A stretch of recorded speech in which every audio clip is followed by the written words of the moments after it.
আমার কানে এখনো বাজে যে কারো পানি লাগবে, কত পানি আসছে এখন, কারো পানি লাগবে।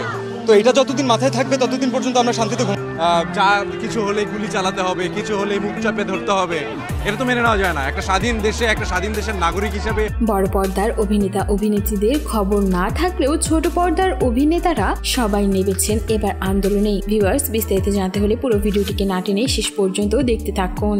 যাদের হত্যা হয়েছে সেসব হত্যার বিচার চাই। এই যে এত ছাত্র হত্যা হলো এবং ছাত্রদের উপর নিপীড়ন হলো, সেটা মেনে নেওয়াটা খুব কঠিন।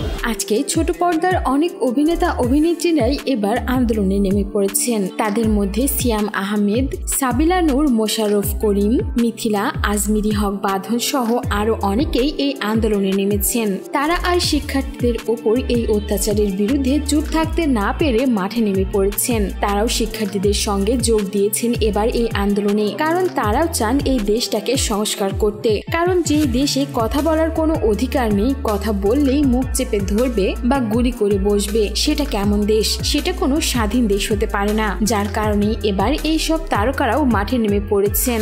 সিয়াম এমনটাও বলেন, আমারও তো সন্তান আছে, সে যখন বড় হয়ে এই সব কিছু দেখবে সে তো আমাকে প্রশ্ন করবে, বাবা তুমি কিছু করনি? সিয়াম বলেন, তখন অন্তত আমি বুক ফুলিয়ে বলতে পারবো, বেশি কিছু না করতে পারি, চেষ্টা তো করেছি কিছু একটা করার। নিজের বাচ্চা আছে ভাই, আমি জানি যে আজ থেকে 10 বছর পরেও একদিন এই ব্যাপারে জানবে এবং ও একদিন আমাকে কোয়েশ্চেন করবে যে মানে তুমি কি করছো, তখন আমি বুক উঁচু করে বলতে চাই যে না আমি কিছু চেষ্টা করছি। সেখানে আজমিরি হক বাঁধনকেও বেশ ক্ষোভে ফেটে পড়তে দেখা যায় এই শিক্ষার্থীদের ওপর এমন অমানবিক আচরণ করায়। কিন্তু বড় পর্দার বড় বড় অভিনেতারা আন্দোলনে যোগ দেওয়া তো দূরের কথা, তাদের ফেসবুক ওয়ালেও কোনো প্রতিবাদ জানাননি। নামমাত্র একটি দুটি পোস্ট দিয়েই তারা ক্ষান্ত হয়ে গেছেন, চুপ করে ঘরের ভেতরে বসেই তামাশা দেখছেন। কিন্তু অন্যদিকে ছোট পর্দার অভিনেতারা সরব হয়েছেন, যার জন্যই তারা এবার জনসাধারণের ভালোবাসায় ভাসছেন। সো ভিউয়ার্স, এই ছিল আমাদের আজকের ভিডিওটি কেমন লাগলো, আর সিয়াম সহ আরো সব অভিনেতারা যে এবার মাঠে নেমেছেন